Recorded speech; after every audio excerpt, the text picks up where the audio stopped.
your girl, Cheri Dennis, sometimes called Cheri Coke, and you know I got soul. Hi, this is Cheri Dennis. Hi, Cheri. How are you? I'm good. How are you? Who am I speaking with? This is Tom from YouKnowIGotSoul.com. Hi, Tom. Hi. Thank you for taking the time for this interview. We appreciate it. I appreciate you interviewing me. No problem. No problem. Just to get started, talk to me about your whole Go Blue movement and what the whole thing means to you. The Go Blue thing is just like, it's really just about being yourself and being free to be exactly who you are. That's, if you want to walk around with blue hair, if you want to pierce your cheeks like I have mine, if you want to just be really normal, that's how you want to be, that's fine, straight lace. But just feel comfortable to be whoever you want to be. And I feel like in my last situation, no one's fault. But, I just wasn't really in the position to do some of the things that I wanted to do or to creatively go to places that I wanted to go. And so now that I'm free to do that, my hair is blue, but before that it was a bunch of different other colors. Yeah. And it just seems appropriate, it was fun. And it was like Go Blue, you know? Okay, cool. And that's really what it's about. It's just a self-expression, being able to be exactly who you are, whoever that may be. All right, cool. And you're making a strong message here, sending a strong message to other artists, who might be in a similar position that you were in back then. Do you feel like there's other artists who are in this industry who just can't be themselves in the position they're in right now? I don't know anyone, specifically, but I'm sure as an artist, I'm sure there are other artists who want to go somewhere else musically, maybe want to go somewhere else with their look or their image, because it's a very image-driven business, I'm sure that there are some real, true, artists out there that probably want to do other things, and maybe they might feel like their fan base might not get it, I'm sure there are a lot of artists out there who feel, some of the same things that I feel are not free to do, exactly what they want to do creatively. I'm sure of that. Yeah. All right. And, have you felt your fans and music fans in general have embraced your new style and in this whole movement? Yeah, they've been pretty receptive. I've gotten a lot of good feedback. I don't know if I've really gotten to twice, I guess in comparison to all of the good feedback and reception that I've got, it's been a negative thing. I think people were more like, this is cool. Like, if we finally get to hear more, we're seeing more of you. I don't think it was ever like, what is she doing? I think it was more like, we're happy to see more of her, because I don't really think people really got a chance to even see, a lot of me. I had 2 records out, and people, liked my music, but as far as, like, having, like, this huge fan base, I don't think really people got to see a lot of me. So, it's been a real positive reception from my point of view, I guess. Okay. And, since you changed your name from Cheri Dennis to Cheri Coke, do you feel like some people might have, lost track of you with the switch, or are you just looking for a whole new, like, rebirth of yourself as an artist? That's a very good question. Well, actually, I didn't really change my name. I'm still Cheri Dennis. I just thought that, the transition that I made, being signed to Bad Boy for such a long time, and finally being able to do something that I wanted to do, that was a nickname that people have always called me. So I just thought it would be fun to start using it. It's more like an AKA. It's not so much, I'm no longer Cheri Dennis, I'm Cheri Coke. I don't think that's the approach that I'm taking. I think it's just more like, it's fun, it's playful, I'm doing something new, I'm in a new space in life, I'm in a new space musically, I'm not signed to Bad Boy anymore, so I think it's more lighthearted than that. It's not so literal, like, I have this name change. But when you speak of, in reference to me having this rebirth, I do feel like that, you know what I mean? I do feel like, Bad Boy was the only musical home that I had, and that was a very long period of my life. So I do feel like I'm in a totally different space now, and I feel really good. I'm thankful for the situation that I had before. I learned a lot, but I'm really happy in the place that I am at the moment. Cool, that makes sense.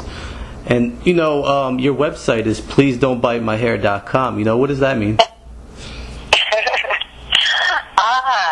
Well, I I've had a few hairstyles before that have popped up on other singers, you know, Okay. maybe because I wasn't as popular as them. You know, people feel like I wasn't credited for those things. I don't ever look at it like that. I feel like people grab inspiration from all kinds of things. But I have been told, and it has been said, you know, that I've had a couple hairstyles that have been taken, and I just thought it was fun. It's another lighthearted thing. You know, I have blue hair now. If you look around, you might see someone else with blue hair. I don't know. Maybe you've seen them.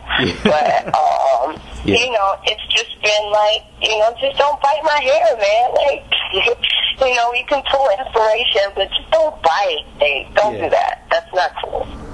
Okay. And your bio. I'm going to be bringing it with the blue hair, and then when I get tired of that, I'm going to put it in the floor and I'm going to call it something else. Okay, cool.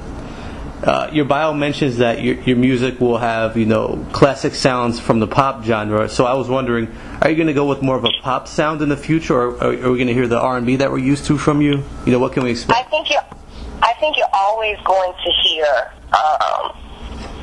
an R&B undertone in my music. You know what I mean? Like, that's where I come from. I can do it really well. You know what I mean? And a product of that culture as well as the hip hop culture. But it's just going to be a little different. It's just going to be like alternative R&B pop, I guess, if I had to categorize it. But I hate putting categories on my music. I hate to spin like that. And I know that's what they expect because it has to be something relatable. But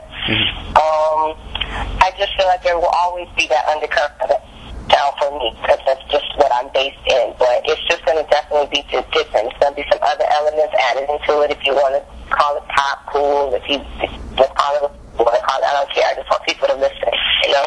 Yeah. Okay. And, you know, you just released your video for Let's Get Down recently. You know, tell me about the song and the video.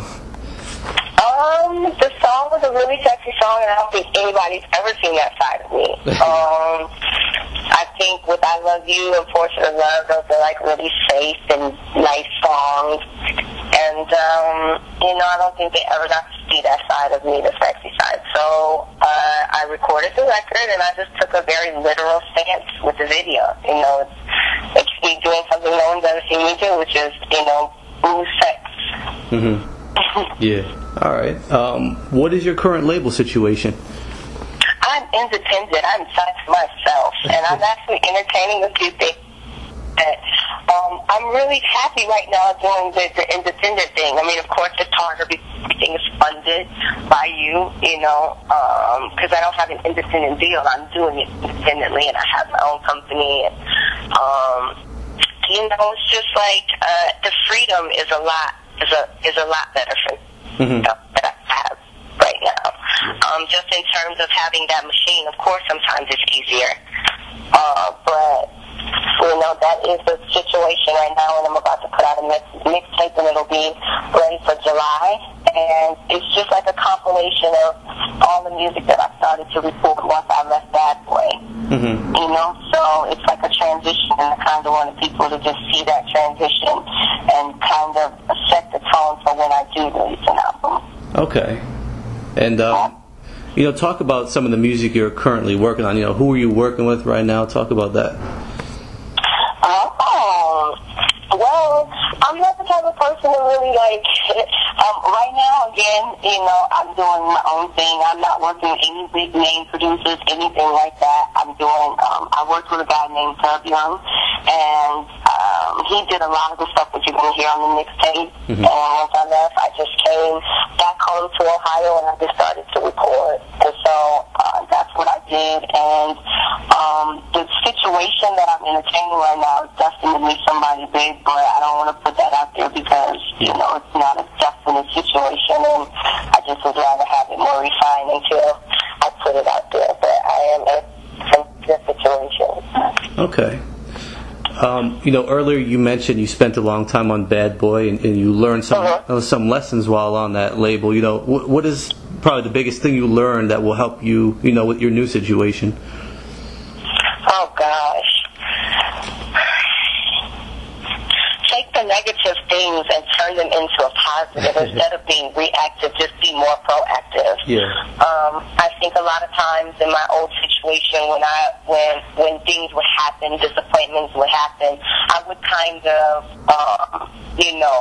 be reactive and kind of shut down instead of taking that and feeling that and being like, you know what, let me just go and fight harder, or maybe take this and do it somewhere else. You know what I mean? And I think that's what I would give to other artists who might be in, like, a situation where there's so much to absorb and so much you can learn, but there's definitely going to be some disappointment, some ups and some downs, and I wish I would have just taken in a lot more of the moment, and used it to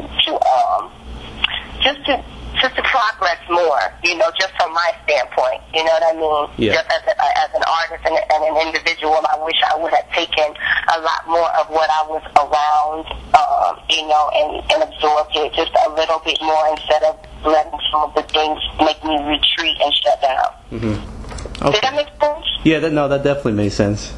Okay. Cool. I'm a big fan of the history behind the music, and I'd love to hear the story about how you were discovered and, originally signed by Bad Boy. How did they find you and bring you onto the label? Oh, wow. I actually was signed to a production company, a guy named Jimmy Cozier, and he had a birthday party, and he invited Puff to the party, and he came to the party, and I kind of just sat down next to him. I sang like ad-libbed over the music that was playing, and that's kind of how I got my deal. Oh, okay. Yeah, it was kind of a really impromptu situation. Yeah. All right. And one last question for you. With all the time you spent on Bad Boy, do you ever wish things would have turned out differently, or are you just happy with the way things turned out? I don't think I regret anything. I think that, again, like I said, I learned a lot, and I'm really thankful for the situation that I had there, because, it made me what I am right now. Had you not seen me as Bad Boy, you wouldn't know that Cheri Dennis, you know what I mean? So, it definitely was a stepping stone to where, I'm going, so I have to be thankful for that, and I'm thankful for Puffy for the situation. Of course, some things could have been better. Of course, I could have done some things better, but, it's like, it's like, that's the past, and I had, I was given an opportunity to do something that millions of people would have loved to do every day, you know what I mean? So I have to be thankful. Yeah. Have to be thankful for that. Yeah, good point. That's all I had for you. Is there anything you'd like to add? I just want to say thank you to anybody who supports my movement, who supports my music. I'm appreciative of that, and I'm humbled by it. And I just want to thank the fans and for taking the time out to interview me.